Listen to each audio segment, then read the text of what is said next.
ధన్యవాదాలు తెలియజేస్తా ఉన్నాను. కాంగ్రెస్ పార్టీ లీడరు చందర్ గారు నా మీద వ్యక్తిగత ఆరోపణలు చేయడం చాలా బాధాకరం. దాన్ని తీవ్రంగా ఖండిస్తూ ఉన్నాను. రాజకీయంలో ఉన్నప్పుడు రాజకీయ విమర్శలు చేయాలి, కానీ అబద్ధపు వ్యక్తిగత దూషణ చేయడము అవి నిజమైనవి కూడా కావు. అబద్ధాలు మాట్లాడుతూ చందర్ గారు మాట్లాడడం సరైనది కాదు. ఇది మేము తీవ్రంగా ఖండిస్తూ ఉన్నాం. ఏదైతే మొన్న జరిగినటువంటి మున్సిపాలిటీ ఎన్నికల్లో మీరు చైర్మన్ స్థానం మాకు ఇవ్వలేదని చెప్పి మున్సిపాలిటీ బయటకు వచ్చి మీరు అనేక విషయాలు పార్టీ పెద్దల మీద అనవసరమైన అభండాలు మోపింది. అక్కడికి ఆగకుండా మళ్ళా మరుసటి రోజు ఇతర పార్టీలకు సంబంధించిన కుల సంఘాల వల్ల దొరికొచ్చి మళ్ళా పార్టీ పెద్దలను విమర్శ చేసింది. మళ్ళా మూడో రోజు అట్లా కంటిన్యూగా మీరు మన పార్టీకి సంబంధించిన కాంగ్రెస్ పార్టీకి సంబంధించిన పెద్దవాళ్లను తీవ్రంగా విమర్శ మీరు చేసిండ్రు, ఆ కుల సంఘం పెద్దలు చేసిండ్రు. ఆ సందర్భంలో కాంగ్రెస్ పార్టీలో గెలిచినటువంటి బీసీ కౌన్సిలర్లు ఎవరైతే ఉన్నారో వారితోనే మీరు ప్రెస్ మీటింగ్ పెట్టండి. చాలా తప్పిదం మాట్లాడుతూ ఉన్నారు చందర్ గారు అని చెప్పి కాంగ్రెస్ పార్టీ చెప్తేనే ఈ మధ్యకాలంలో కాంగ్రెస్ పార్టీ జిల్లా కార్యాలయంలో ప్రెస్ మీటింగ్ పెట్టినాం. ఆ ప్రెస్ మీటింగ్లో మాట్లాడింది ఏంది, నేను 2014లో నేను ఓటింగ్లో ఉన్నా కాబట్టి, ప్రత్యక్షంగా ఉన్నా కాబట్టి 2014లో కాంగ్రెస్ పార్టీకి వెళ్ళి గుర్తు మీద గెలిచినటువంటి చందర్ గారు డబ్బులు తీసుకొని తెలుగుదేశం పార్టీ చైర్మన్ అభ్యర్థికి ఓటు వేయడం జరిగింది, చేతులు ఎత్తి ఓటు వేయడం జరిగింది. ఈ విషయంలో పత్రికల్లో కూడా రాయడం జరిగింది. మున్సిపాలిటీ రికార్డులో కూడా చందర్ గారు కాంగ్రెస్ అభ్యర్థి తెలుగుదేశం పార్టీ చైర్మన్ అభ్యర్థికి ఓటు వేసిందని చెప్పి మున్సిపాలిటీ రికార్డులో ఉంది. కాబట్టి ఈ విధమైనటువంటి ఒకసారి కాంగ్రెస్ పార్టీ గెలిచి చైర్మన్ కాంగ్రెస్ పార్టీకి మోసం చేయడం వల్ల ఆనాడు కాంగ్రెస్ పార్టీ రెండుగా చీలిపోయింది. కాంగ్రెస్ పార్టీకి తీవ్ర నష్టం జరిగింది ఆ రోజు. కాబట్టే రాష్ట్ర పార్టీలో మీ మీద కాంప్లైంట్ ఉంది కాబట్టి చైర్మన్ పదవి మీకు ఇవ్వలేకపోయింది అనేది మాట్లాడిన నేను. ఇంతకన్నా ఇంకొక అంశము నేను వ్యక్తిగతంగా ఎక్కడ కూడా మాట్లాడలేదు. ఈ అంశాలు తప్ప ఏం మాట్లాడలేదు. ఇది వనపర్తి ప్రజలకు తెలుసు, అందరికీ తెలుసు. మీరు కాంగ్రెస్ ఓటు వేయకుండా తెలుగుదేశం పార్టీ పోటీ చేసింది, తెలుగుదేశం పార్టీ వ్యక్తి చైర్మన్ అయ్యాడు. రెండుగా చీలిపోయింది పార్టీ. కాంగ్రెస్ పార్టీ ఆ రోజు సస్పెండ్ చేయనందుకు చందర్ గారిని నన్ను ఎందుకు సస్పెండ్ చేయలే పార్టీ అంటది. ఓటింగ్ రోజు చిన్నారెడ్డి గారు చెప్పిన విషయం మీకు చెప్పిన, చందర్ వైస్ చైర్మన్ గా బి కృష్ణకు ఓటు వేయండి, నిన్ను ఏ విధంగా నేను సస్పెండ్ చేయకుండా చూస్తానని చిన్నారెడ్డి గారు చెప్పింది. ఆ విధంగా సస్పెండ్ కాలేదు. ఏదో గొప్పగా పార్టీ చెప్పింది నేను ఏదో తప్పించుకున్నాను కాదు. కాబట్టి ఈ విధమైనటువంటి నేను రాజకీయంగా కాంగ్రెస్ పార్టీకి వెళ్ళి గెలిచి తెలుగుదేశం పార్టీకి ఓటేసినందుకు తెలుగుదేశం పార్టీ చైర్మన్ అయింది ఒకే ఒక్క ఓటుతోనా, అది చేతులెత్తి ఓపెన్ అనే అంశాన్ని నేను రాజకీయ కోణంలోనే మాట్లాడిన తప్ప నేను వ్యక్తిగత విషయాలకు ఎక్కడ పోలేదు. దాన్ని దృష్టిలో పెట్టుకొని అదే ఇంత సాక్ష్యం చూపించింది కదా నా మీద, నిజంగానే కదా అని చెప్పి తట్టుకోలేక నా మీద వ్యక్తిగత దూషణలకు మాట్లాడడం జరిగింది. ఇది చాలా దారుణమైన విషయం. బ్రహ్మంగారి వీధిలో ఆ జనం మొత్తం నన్ను అభిమానిస్తారు. ఆ బ్రహ్మంగారి వీధిలో నన్ను ఒక రూమ్లో కట్టేసి కొట్టిందని చెప్పి చందర్ గారు చెప్పడం జరిగింది. మనిషి పుట్టుక పుడితే చందర్ గారు మనిషి పుట్టుక పుడితే బ్రహ్మంగారి వీధిలా నిరూపించాలి. నువ్వు ఏ రూమ్లో అయితే కొట్టిందని నువ్వు చెప్తుండవో నీవు మనిషి పుట్టుక పుడితే నిరూపించాలి. ఒకవేళ నిరూపించినట్టుంటే రాజకీయాల నుంచి వైదొలుగుతా. నువ్వు చేసిన తప్పిదాన్ని నేను రాజకీయంగా మాట్లాడితే ఏమీ లేనటువంటి విషయాన్ని ప్రజలు నమ్ముతారని చెప్పి వ్యక్తిగతంగా నన్ను ఒక రూమ్ లేచి కట్టేసి కొట్టిండ్రని చెప్పడం నా మనసుకు నా కుటుంబానికి చాలా బాధేసింది. నేను ఒక మాట మాట్లాడుతున్న చంద్ర గారికి, మనిషి పుట్టుక పుడితే నిరూపించాలి. ఇదే ఉన్నపడితే కదా, బ్రహ్మంగారి వీధి ఇన్నే ఉంది కదా, నీవు చెప్పిన బ్రహ్మంగారి వీధి ఇన్నే ఉంది కదా. ఇటువంటి తప్పుడు వ్యక్తిగత ప్రచారం చేయడం చాలా. ఒక భార్యాభర్తల పంచాయతీలో కార్యకర్త ఆత్మహత్య చేసుకున్నాడని చెప్పాను. మీరు ఉన్నది రెండో వాడు కార్యకర్తలే. 30 ఏళ్ళ నుంచి నాకు పనిచేసిన కార్యకర్తలు. ఎమ్మెల్యే లేరు, మంత్రులు లేరు, గవర్నమెంట్ లేదు. అయినా 25 ఏళ్ళు వరుసగా 5 సార్లు కమలం గుర్తు మీద అక్కడున్న ప్రజలు నా అభిమానం మీద గెలిపించుకొస్తున్నారు. 25 ఏళ్ళు వరుసగా వనపర్తిలో ఎవరు గెలిచిందని అడుగుతా ఉన్నా. 25 ఏళ్ళు ఎమ్మెల్యే లేకున్నా, మంత్రులు లేకున్నా, ప్రభుత్వం లేకపోయినా నా మీద అభిమానం మీద అక్కడ ఉండే ప్రజలు నన్ను ఓటేసి గెలిపించుకుంటా ఉన్నారు. మళ్ళీ కాంగ్రెస్ పార్టీలోకి వచ్చినా కూడా 30 ఏళ్ళ తర్వాత కాంగ్రెస్ పార్టీ గెలిచింది. నా మీద అభిమానం మీద అక్కడ ఉండే ప్రజలు ఓటేసి గెలిపిస్తా ఉన్నారు. మరి నువ్వు చెప్పిన పదం ఏడుంది? ఒకవేళ నేను నిజంగా కార్యకర్త అట్లా ఆత్మహత్య చేసుకుంటే నా గురించి అక్కడ జనం నన్ను ఓట్లేస్తారా? ఏమీ లేని బీజేపీ పార్టీకి 25 ఏళ్ళు ఓటేస్తారా? 25 ఏళ్ళు వరుసగా బీజేపీ పార్టీ ఎక్కడైనా గెలిచిందే కౌన్సిలర్గా? అక్కడ ఉండే ప్రజలు నా మీద నమ్మకం, విశ్వాసం. ఆ నమ్మకంతో ఏమీ లేని బీజేపీ, ఎవరు ఎమ్మెల్యే లేని, మంత్రులు లేని పార్టీకి నాకు ఈడ అవకాశం ఇచ్చింది. మళ్ళీ కాంగ్రెస్ పార్టీలోకి వచ్చిన మళ్ళీ కాంగ్రెస్ పార్టీలో కూడా నాకు మద్దతు పలికింది. ఈ విధమైనటువంటి తప్పుడు ఆలోచనల వల్ల సరైన విధానం కాదు. జీవితంలో తప్పు చేస్తున్నావు. ఒకసారి గెలిచి నీవు నన్ను రేపిస్తా అని అన్నావు. నువ్వు రాజకీయ రేపిస్తూ. నేను చేసిన అనాలిసిస్లా, నేను చేసిన రాజకీయ అనుభవంతో చెప్తున్నా, నువ్వు రాజకీయ రేపిస్తూ. ఒక్కసారి గెలిచి నువ్వు కాంగ్రెస్ పార్టీకి వెళ్ళి తెలుగుదేశం పార్టీకి చైర్మన్ వేసి ఆ రోజు మొత్తాన్ని కాంగ్రెస్ పార్టీని చిన్న భిన్నం చేసినావు. నువ్వు రాజకీయ రేపిస్తూ మళ్ళొకసారి లేక మళ్ళొకసారి ఇప్పుడు గెలిచినావు, మళ్ళీ రాజకీయ రేపిస్టుగా తయారైనావు. నువ్వే కాంగ్రెస్ పార్టీకి వెళ్ళి గెలిచినావు, మున్సిపాలిటీ ముందర బయటకు వచ్చి మాట్లాడతావు, బయటకు వెళ్ళి విమర్శ చేస్తావు, పెద్ద ఎమ్మెల్యేల మీద అందరి మీద విమర్శ చేస్తావు. ఆడికి ఆగకుండా మళ్ళా ఇతర కుల సంఘాలను తీసుకొచ్చి, ఇతర పార్టీ వాళ్ళని తీసుకొచ్చి మళ్ళా పెద్దవాళ్ళను కాంగ్రెస్ పార్టీని తిట్టిపిస్తావు. మళ్ళా 2వ రోజు కాకుండా 3వ రోజు తిట్టిపిస్తావు, 4వ రోజు తిట్టిపిస్తావు.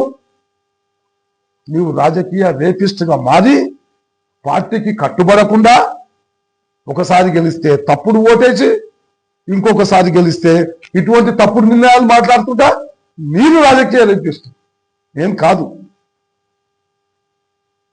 గతంలో 3వ వాళ్ళ మనకి ఇప్పుడున్న సాగర సంఘం బిల్డింగ్ ఏదైతే ఉందో అది ఎన్నికల బూత్, అది ఎలక్షన్స్ బూత్. అది ఆ బూత్లో బాలకృష్ణయ్య గారు ఎమ్మెల్యేగా నిలబడ్డప్పుడు, బాలకృష్ణయ్య గారు మాకు మామగారు, బాలకృష్ణయ్య గారు ఎమ్మెల్యేగా నిలబడ్డప్పుడు ప్రతిసారి ఎన్నికల్లో రిగ్గింగ్ అవుతుంది. ఆ బూత్లో 3వ వాళ్ళ ఇప్పుడున్న సాగర సంఘం బిల్డింగ్ లో ప్రతిసారి రిగ్గింగ్ అవుతుంది. అప్పుడు బ్యాలెట్ పేపర్లే రిగ్గింగ్ అవుతుంది. అప్పుడు బాలకృష్ణ గారు ఏం చేసిందంటే, నన్ను మిగతా 2 మా బీజేపీ కార్యకర్తలను మీరైతేనే ఆపగలుగుతారు, మీరైతేనే నమ్మకం నాకు అని చెప్పి ఆ రోజు బూతులో నన్ను కూర్చోబెట్టింది. బీజేపీ నుంచి తెలుగుదేశం అలయన్స్ లా. ఆనాడు రిగ్గింగులు కుటుంబ సభ్యులు, చీలచందర్ గారి యొక్క కుటుంబ పెద్ద వచ్చి ఆ రోజు చాలా పెద్దగా గల్లబట్టిండు, ఘర్షణ చేసిండు. ఏం రా మీరు బూతులకెళ్ళి పోతారా లేదని. పోలేదు. నమ్మకం ఉంచిన వ్యక్తికి ఏమైనా సరే అని చెప్పి గట్టిగా కూర్చున్నాం బూతులు ఆ రోజు. ఆయన ఇంటి పెద్ద మనిషి, చంద్ర గారి పెద్ద మనిషి ఇది జీర్ణించుకోలేక మరుసటి రోజు ఏదైతే బీజేపీ మా ఫ్రెండ్స్ కార్యకర్తలు ఎవరైతే ఉన్నారో వాళ్ళు పోయి, ఏమమ్మా మీరు బాలకృష్ణ గారు మీకు ఇంత సేవ చేసిండ్రు కదా, మీరు ఎందుకు ఓటు వేయలేరని చెప్పి ఇద్దరు మహిళల దగ్గర ఎన్నికలైన తర్వాత తెలుస్తుంది కదా వీళ్ళు ఓటు వేయలేదని అడగడానికి పోయిండ్రు మా మిత్రులు. అడగడానికి పోతే అది కొద్ది చిన్నగా కొద్ది పెద్దగా మాటలు తిట్టుకున్నాను. దానిని పెట్టుకొని నేను లేనేలేను. నేను హైదరాబాద్లో ఉన్నా. హైదరాబాద్లో నేను ఎంకామ్ పాస్ అయినాక నేను సర్టిఫికెట్లు తెచ్చుకున్నాను. హైదరాబాద్ పోయినా. నేను పొద్దున్నే చూసే వరకు మహిళలను అసభ్యంగా ప్రవర్తించిండని చెప్పి ఎఫ్ఐఆర్ చేపించింది. ఆ ఇద్దరు వ్యక్తుల పైన, నా పైన. నేను లేనేలేను. అప్పుడప్పుడు మహబూబ్నగర్ పోయి జిల్లా ఎస్పీ గారి దగ్గరికి పోయి నేను హైదరాబాద్ పోయింది మొత్తం పెట్టి ఇట్లా తప్పుడు ఎఫ్ఐఆర్ చేసిందని చెప్తే ఎంబడే ఎస్పీ గారు ఎంటర్ అయ్యి ఇక్కడ ఉన్న వాళ్ళను నిందించి పోలీసు వాళ్ళను ఛార్జ్షీట్ల మరుసటి రోజే, రెండో రోజు ఛార్జ్షీట్ల పేర్లు మొత్తం తీసేసి చట్ట ప్రకారంగా మా పేర్లే తీపిచ్చింది. చందరు వాళ్ళ నాయన చేసిన పనికి తప్పుడు కేసు పెట్టి నన్ను రేపిస్తా అంటారు. టైం దొరకదు, పత్తాదారానికినే టైం దొరకదు. ఇది నీవు తెలుసుకున్నావంటే ఎంత తప్పు. ఇది నిజంగా నువ్వు తెలుసుకొని ఉంటే నువ్వు మాట్లాడుకుంటుంది. ఎవరో చెప్తే నువ్వు మాట్లాడడం, ఇతరుల వ్యక్తుల పైన మోపడం కరెక్ట్ కాదు కదా. వాళ్ళ కుటుంబాలు ఎంత బాధపడతాయి, వాళ్ళకి సంబంధించిన ఎంత బాధపడుతుంది. ఇంత ఇచ్చిన జ్ఞానం లేదా అని చెప్పి అడుగుతున్నావు చంద్ర. నీ రాజకీయ లబ్ధి కోసం, నీ రాజకీయ తప్పుడు నిర్ణయాల కోసానికి నేను కాంగ్రెస్ పార్టీ చెప్తేనే మాట్లాడినా. కాంగ్రెస్ పార్టీ జిల్లా కార్యాలయంలో కాంగ్రెస్ పార్టీ చెప్తేనే నేను రాజకీయ విమర్శ చేసిన తప్ప నేను వ్యక్తిగత విమర్శలు ఎక్కడ చేయలేదు. ఈ రోజు మాట్లాడుతున్నాను ఈ పత్తాల గురించి. నేను ఆ రోజు మాట్లాడలేదు. నేను నాకు వ్యక్తిగత విమర్శలు చేయాల్సిన అవసరం నాకు లేదు. ఆ గతి నాకు పట్టలేదు. నిజంగా బీసీ నాయకుడు అంటున్నారు కదా, చాలా మంది బీసీ వాళ్ళు వచ్చింది కదా మాట్లాడడానికే. ఈ సందర్భంగా నేను వనపర్తిలో ఉండే బీసీ నాయకులకు, బీసీ ప్రజలకు, వచ్చినటువంటి బీసీ నాయకులకు నేను చెప్తా ఉన్నాను. నేను నాతో పాటు ఇంకా నలుగురు బీసీ నాయకులను ఓడగొట్టాలని పెద్ద ప్రణాళిక చేసిండు చందర్. నాతో పాటు నలుగురు బీసీ నాయకులను ఓడగొట్టాలని ప్రణాళిక చేసిండ్రు. ఇది కాంగ్రెస్ పార్టీ దగ్గర ఉంది రిపోర్టు, వాళ్ళ దగ్గర ఇంటెలిజెన్స్ రిపోర్ట్ ఉంది. నేను ఈ సందర్భంగా వచ్చినటువంటి బీసీ నాయకులకు, బీసీ ప్రజలు అడుగుతా ఉన్నాను, నాలాంటి బీసీ నాయకులను ఓడగొట్టడానికి మొన్న మున్సిపాలిటీ ఎన్నికల్లో ప్రయత్నం చేసినటువంటి వ్యక్తి దుర్మార్గుడు చందర్. ఆ చందర్ గారి గురించి ఒత్తాసు పలుకుంటూ మీరు మాట్లాడడం, మా పార్టీ పెద్దలను మాట్లాడడం ఎంతవరకు సమంజసం అని అడుగుతా ఉన్నాను. మీరు వనపర్తిలో చేసుకోండి ఎంక్వైరీ. నలుగురు బీసీ పెద్దలను, బీసీ నాయకులను ఓడగొట్టడానికి చూసిండు. ఇటువంటి బీసీ దుర్మార్గుడు బీసీల గురించి మాట్లాడుతూ ఉన్నాడు. ఈరోజు బీసీలను మున్సిపల్ ఎన్నికల్లో ఓడగొట్టడానికే ప్రయత్నం చేస్తాడట, మళ్ళీ బీసీ నాయకుడు అంట. మీరు వచ్చిన వాళ్ళు అడగండి ఆయనను, మీరు వనపర్తిలో ఎంక్వైరీ చేయండి. ఇది కరెక్ట్ పద్ధతి కాదు ఇది. ఎందుకంటే నైతిక విలువలతోనే రాజకీయాలు చేసినాం. ఒక సిద్ధాంతం కోసానికి గతంలో అనేక సార్లు బీజేపీ పార్టీలో పనిచేసిన, ఇప్పుడు కూడా కాంగ్రెస్ పార్టీలో పనిచేస్తున్నాను. నేను ఒకసారి ప్రెస్ రిపోర్టర్స్ ఇప్పుడు ఉన్నారు కాబట్టి మీ అందరి ముందల నేను చెప్పదలుచుకున్నాను. 5 సార్లు బీజేపీలా మున్సిపల్ ఎన్నికల్లో ఫేస్ చేసిన. ఏ ఒక్క రోజు కూడా బీజేపీ పార్టీలా పార్టీ ఫండ్ తీసుకోలేదు. పార్టీ ఫండ్ వచ్చింది వనపర్తి మున్సిపాలిటీ ఎన్నికల్లా. బీజేపీ పార్టీలా పార్టీ ఫండ్ తీసుకోలేదు. నేను పార్టీ ఇస్తే కూడా తీసుకోలేదు. నేను ఎన్నికలు అట్లా ఫేస్ చేసిన. కాంగ్రెస్ పార్టీలోకి వచ్చిన తర్వాత జూబ్లీస్ ఎన్నికలకు ఇన్ఛార్జ్ ఇస్తే కూడా డబ్బులు తీసుకోలేదు. నా సొంతం డబ్బులతోనో నా కార్యకర్తలతోనో నేను అక్కడ పని చేసి వచ్చిన. మొన్న జరిగిన సర్పంచ్ ఎన్నికలు గన్పూర్ ఇన్ఛార్జి ₹1 అనే పార్టీ నా సొంతం డబ్బులతోన 2-3 కౌన్సిలర్లను తీసుకెళ్లి నా చాతనైనంత పార్టీ కోసానికి పనిచేసిన. ఏ ఒక్క పార్టీ ఫండ్ ఇవ్వలేదు. మొన్న జరిగిన మున్సిపాలిటీ ఎన్నికల్లో నా భార్య నిలబడ్డది. నేను డబ్బులు తీసుకోలేదు. పార్టీకి వెళ్ళి ఫండ్ వచ్చింది, డబ్బులు తీసుకోలేదు. కానీ నాకు ప్రత్యర్థిగా పోటీ చేసిన వాళ్ళకు డబ్బులు పంపించిన దుర్మార్గుడు చందర్ గారు. ఉన్నపర్తిలో బీజేపీ లీడర్లు ఉన్నారు. 25 ఏళ్ళు ఎలక్షన్ ఫేస్ చేసిన ఒక్కరోజు డబ్బు తీసుకోలేదు. 3 ఎన్నికలు ఫేస్ చేసిన కాంగ్రెస్ పార్టీలోకి వచ్చి ఒక్క డబ్బు తీసుకోలేదు. కానీ నువ్వు ఎటువంటి దుర్మార్గుడు అంటే చనిపోతే శవం మీద పైసలు ఏరుకుంటారు చూడు, చనిపోయిన తర్వాత శవం మీద పైసలు ఏరుకునే గుణం నీకుంది. గౌరవ ఎమ్మెల్యే గారు మేఘన్న అభయ హస్తం అనేది చాలా పవిత్రమైన కార్యక్రమంగా తీసుకున్నాడు. పవిత్రమైన కార్యంగా తీసుకున్నాడు.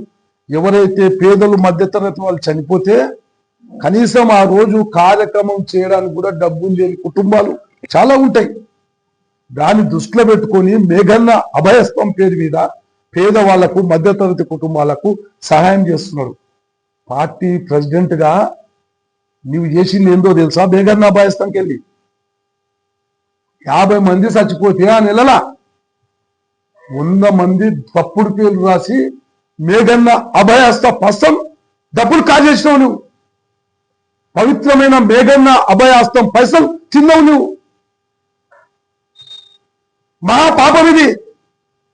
ఆ పాపము నా మీద, మీ కుటుంబ పెద్దలు నా మీద అక్రమంగా కేసు పెట్టింది కదా. ఆ రోజు నేను లేకున్నా కూడా ఏం తగిలిందో, ఏ విధంగా మరణించిందో భగవంతుడు చూపించింది ఆ రోజు. నేను ఈ సందర్భంగా చంద్రని అడుగుతా ఉన్నాను. మేఘన్న అభయహస్తం విషయంలో లక్షల రూపాయలు నొక్కినవు నువ్వు, చనిపోకుండా తప్పుడు పేర్లు రాసి. అందుకే నీకు పార్టీ ప్రెసిడెంట్ పదవి ఉండగానే మార్చి వేరేళ్ళకి అప్పచెప్పారు.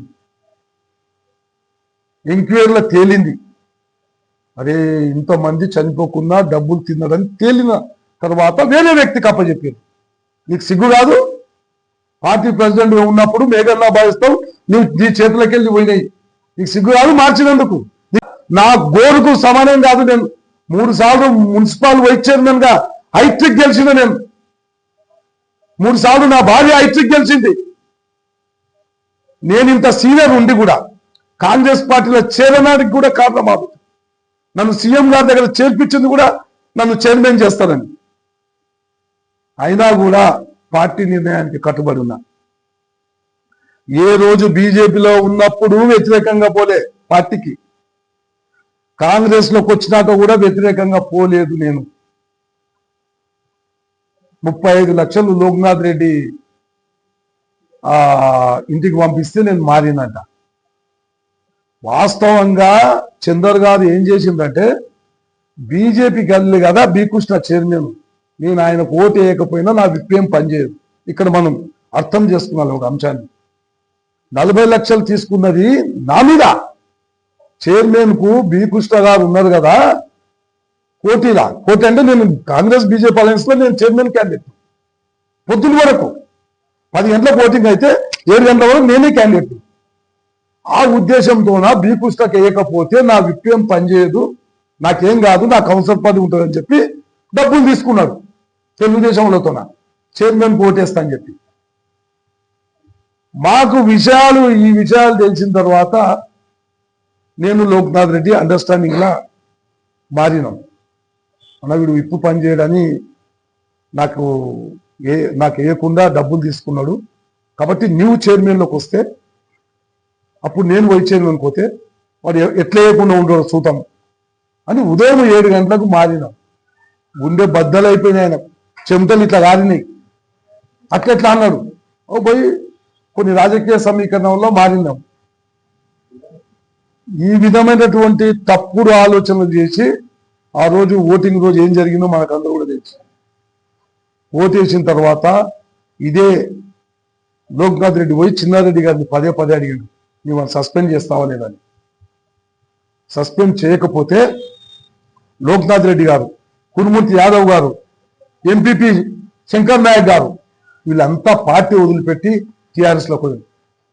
నీవు రాజకీయ రేపిస్తూ నువ్వు రేపిస్తూ రాజకీయ పార్టీ ఒక్కసారి గెలిచి అంతాలు చేయడం లేపినావు, మరొకసారి గెలిచి ఇంతాలు చేయడం లేపుతున్నావు.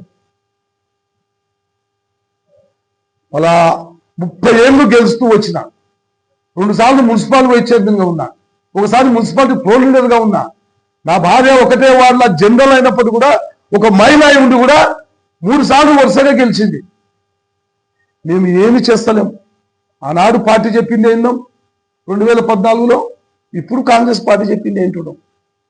ఎక్కడ కూడా అలజలేదు. నీవే ఒకసారి గెలిచి రాజకీయ రేప్ చేస్తున్నావు, ఇప్పుడు గెలిచి రాజకీయ రేప్ చేస్తున్నావు. రేపిస్తూ నువ్వు మా దృష్టిలో రాజకీయ రేపు.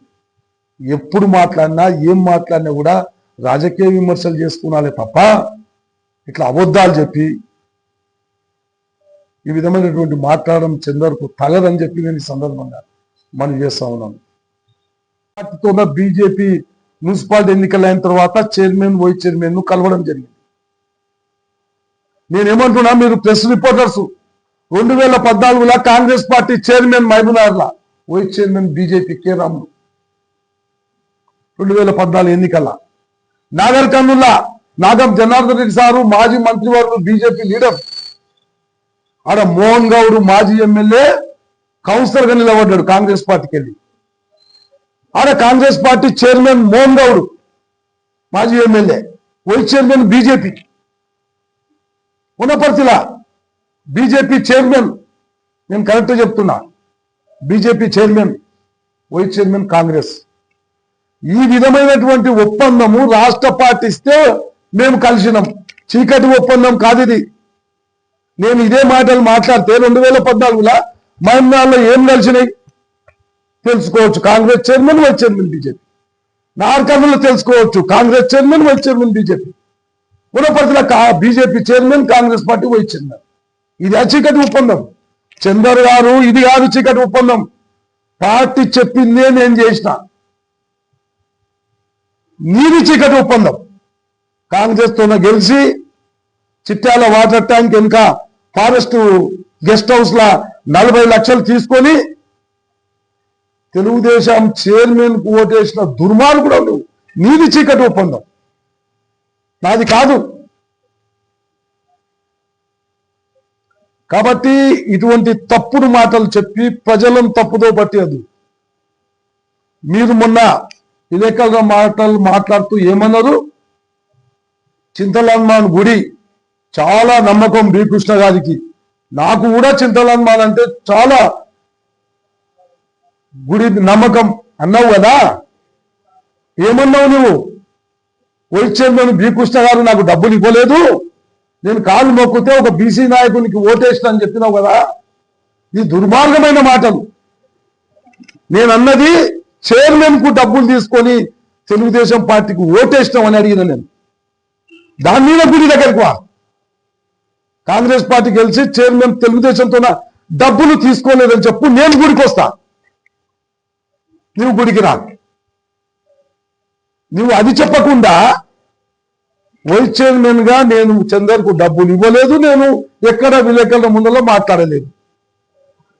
చాలా మంది ఓటింగ్ రోజు 2014లో చాలా మంది విలేకరులు ఉన్నారు, కౌన్సిలర్లు ఉన్నారు అక్కడ. నేను ఎప్పుడు కాలు మొక్కలే. గౌరవ ఎమ్మెల్యే గారు ఆనాడు చిన్నారెడ్డి గారు, చందర్ నువ్వు కాంగ్రెస్ పార్టీకి మోసం చేసినావు, చేస్తే చేతువు కానీ బీజేపీ కృష్ణకు చేయొద్దు, ఆయన 6 ఓట్లు మనకి వేయించిండు, మీరు వైస్ చైర్మన్ గా బి కృష్ణ గారికి వేయండి ఓటు, నిన్ను నేను సస్పెండ్ చెయ్యను. అప్పుడు నీవు ఓటేసినావు.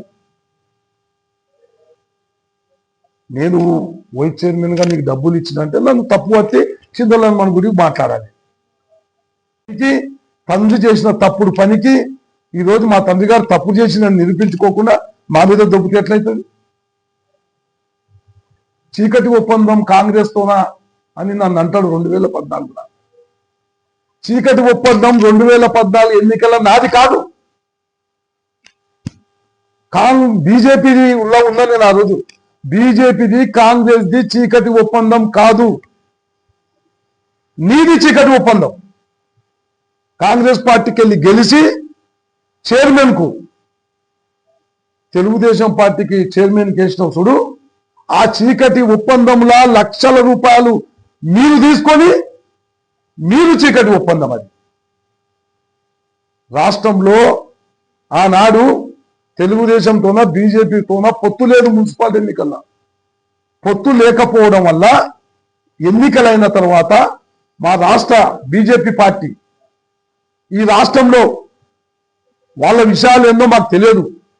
రాష్ట్ర పార్టీ ప్రెసిడెంట్ పిలిపిస్తే ఉమ్మడి జిల్లాల Congress party BJP party municipality ఎన్నికలు అయిన తర్వాత చైర్మన్ వైస్ చైర్మన్ విషయంలో మీరు బీజేపీలో ఉన్నప్పుడు పార్టీ ఇచ్చిన కార్యక్రమాలతో పాటు ప్రజలకు అవసరమైన కార్యక్రమాలు పార్టీ పిలిపియలే నాకు. కానీ నేను వనపర్తి ప్రజల యొక్క మనోభావాలను అర్థం చేసుకోండి. వనపర్తి ప్రజలకు ఇంజనీరింగ్ కాలేజ్ కావాలంటే అమర్నాథ్ దీక్ష చేసిన, వనపర్తి ప్రజలకు హిందూ శ్మశాన వాటిక లేదంటే 7 రోజులు ఉపవాస దీక్ష చేసిన, రైల్వే లైన్ లేదంటే ఉపవాస దీక్ష చేసిన. ఇట్లా కొన్ని వేల ఉద్యమాలు చేసిన నేను. నా సొంతం డబ్బులు ఖర్చు పెట్టుకొని ప్రజలకు అవసరమయ్యే ఉద్యమాలు, ప్రజలను చైతన్యం చేసుకోవడానికి చేసిన ఉద్యమాలు. అటువంటి నాయకుడిని పట్టుకొని తప్పుడు మాటలు మాట్లాడి తప్పుడు పదజాలతో చేయడం మంచి పద్ధతి కాదు. ఇది ఎట్లయితే మీ పెద్దలకు తగిలిందో శాపం మీకు కూడా అట్లే తగులుతుంది. ఎందుకంటే ఒక మనిషి మీద తప్పుడు ఆరోపణలు చేయకూడదు.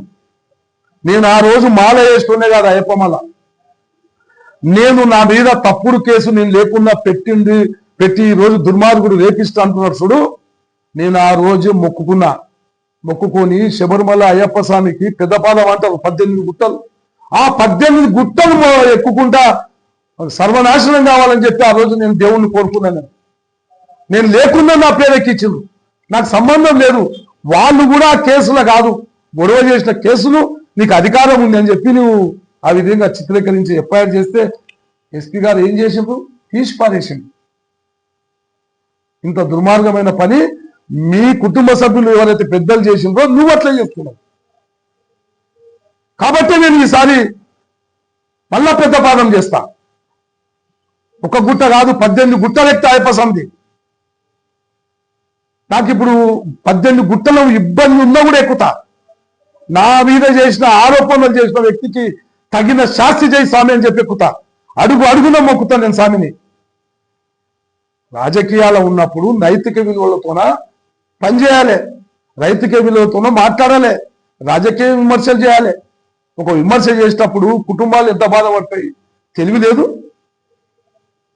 నీ స్వలాభం కోసానికి నువ్వు దొంగతనం చేసుకుంటా ఇంకొక విషయాన్ని మీ దగ్గర ఉంచాలనుకుంటున్నా నేను. ఎట్లయితే 2014లో చైర్మన్ ఎన్నికలకు వేసిండో 1,00,000 రూపాయలు సేట్తోన కూడా దెంగుదమని చూశాడు, సేట్తోన కూడా ప్రయత్నం చేసిండు. కానీ సేటు బెడిసి కొట్టింది. సేటుతోన బెడిసి కొట్టడం వల్ల గేటు కాడికి వచ్చిండు. ఇదే సత్యం. నువ్వు చేసే పని అది. ఇట్లాంటి తప్పుడు ఆలోచన చేయకండి. ఖచ్చితంగా నేను అయ్యప్ప స్వామి పెద్దపాదం చేస్తా. ఈసారి ఖచ్చితంగా నా మీద అబండాలు పంపిన దగ్గర అడుగున స్వామి నువ్వు కొద్దిగా ఖచ్చితంగా ఇటువంటి దుర్మార్గుల పైన శిక్ష చేయాలి స్వామి అని చెప్పి కోరుకుంటా స్వామిని. ఎందుకు కోరుకోవద్దా? ఒక్కొక్క దేవుడు ఒక్కొక్క దేవుడు. నా మీద నన్ను ఎంత క్షోభ పెట్టిండు. నేను ఈరోజు ఆలస్యం ప్రెస్ మీటింగ్ పెట్టడానికి కారణం ఏంటంటే చందర్ గారు పెట్టిన రోజే మా అన్న కొడుకు నాకు చాలా సహకారం అందించేటోడు, మున్సిపాలిటీ ఉద్యోగి. నేను కౌన్సిలర్ పదవి లేకున్నా సగం కౌన్సిలర్ పదవి చేసినోడు. అటువంటి వ్యక్తి మా అన్న కొడుకు చనిపోయినందుకు ఆ రోజు బాధ అయింది, ఈ దుర్మార్గుని మాటలు చూసి బాధ అయింది. కాబట్టి ఆ రోజు నేను ఎంత క్షోభపడ్డానో ఆ క్షోభ మొత్తం ఈసారి శబరిమల భగవంతుడు అవకాశం ఇస్తే 18 గుట్టలు ఎక్కుతా. ఇటువంటి దుర్మార్గులకు సేమ్ వాళ్ళ కుటుంబంలో జరిగింది తలుచుకుంటారు. ఇప్పుడు నేను చెప్పిన మాటలు విని నా మీద తప్పుడు కేసు పెడితే ఏమైందో తెలిసింది. ఇప్పుడు కూడా దుర్మార్గమైన మాటలు మాట్లాడినా కాబట్టి రేపు శబరిమల 18 గుట్టలు ఎక్కుతా, నాకు చేత కాకుండా కష్టపడి ఎక్కుతా, నేను ఖచ్చితంగా దేవుణ్ణి కోరుతాను. నేను ఇటువంటి దుర్మార్గులు రాజకీయాల్లో ఉండొద్దు. ఒకసారి గెలిచి ఒక అలజడి, ఇంకోసారి గెలిచి ఇంకో అలజడి, మళ్ళీ 6 సార్లు గెలిచిండ్రు, ఏం అలజడి లేదు నాది. పార్టీ ఏం చెప్తే అది వినాలే. ఇటువంటి పద్ధతులు మానుకోవాలని చెప్పి చంద్రబాబు గారిని నేను కోరుతా ఉన్నాను. ఎప్పుడు కొందాం? 5 సంవత్సరాల కింద కొందాం. రిజిస్ట్రేషన్ పేపర్లు ఉంటాయి. నేను అదే ప్రతి మాటకు నేను చెప్తున్నా, నేను ప్రతి మాటకు మాట్లాడితే కాదు, నేను అదేది వాస్తవాలు చెప్తా ఉన్నా. నేను ఏమంటున్నా, మా తాతల ఆస్తి కాదు, మేము ఒక యుగంధర్ రెడ్డి అనే వ్యక్తితోన 5 సంవత్సరాల కింద మేము కొన్నాం. కొని ఏంటికన్నా పనికొస్తుంది మనకు, ఏమన్నా భవిష్యత్తు మనం చేసే బిజినెస్ కదా. 5 సంవత్సరాల తర్వాత బీజేపీ పార్టీ కార్యాలయం స్థలం కావాలంటే నేను మిగతా పార్టీస్ను అన్నా, మాకు బీజేపీలో మాకు పేరుంది, శాశ్వతంగా మాకు పేరు ఉంటుంది, ఒక 25% తగ్గించి ఇస్తాం. మార్కెట్ రేట్ ప్రకారం ₹1 ఉంది, ఒక 70 లక్షలకి ఇస్తాం, మాకు పేరు ఉంటుందన్నా. అరే ₹1 ఉంది ప్రాపర్టీ వాల్యూ, 70 లక్షలకి ఇస్తామన్నా అని నేను 15 దినాలు ఆడుకొని 80 లక్షల దాకా నేను చేపించిన. ఈ విధంగా నువ్వు 5 సంవత్సరాల కింద రిజిస్ట్రేషన్ అయింది ఉంటుంది కదా, 5 సంవత్సరాల తర్వాత నేను 35 లక్షలు కొని 35 లక్షలు ఉంటుంది, అది వడ్డీనేంది, నా కథ ఏంది? మా తాత రాజీనామా ఇచ్చినావా? ఏం మాట్లాడతారన్నా? నేను అడిగే మీ క్వశ్చన్కు వాళ్ళు చెప్పిందాను కదా, నేను 5 సంవత్సరాల కింద కొని రిజిస్ట్రేషన్ చేసిన దాన్ని, 5 సంవత్సరాల తర్వాత కార్యాలయం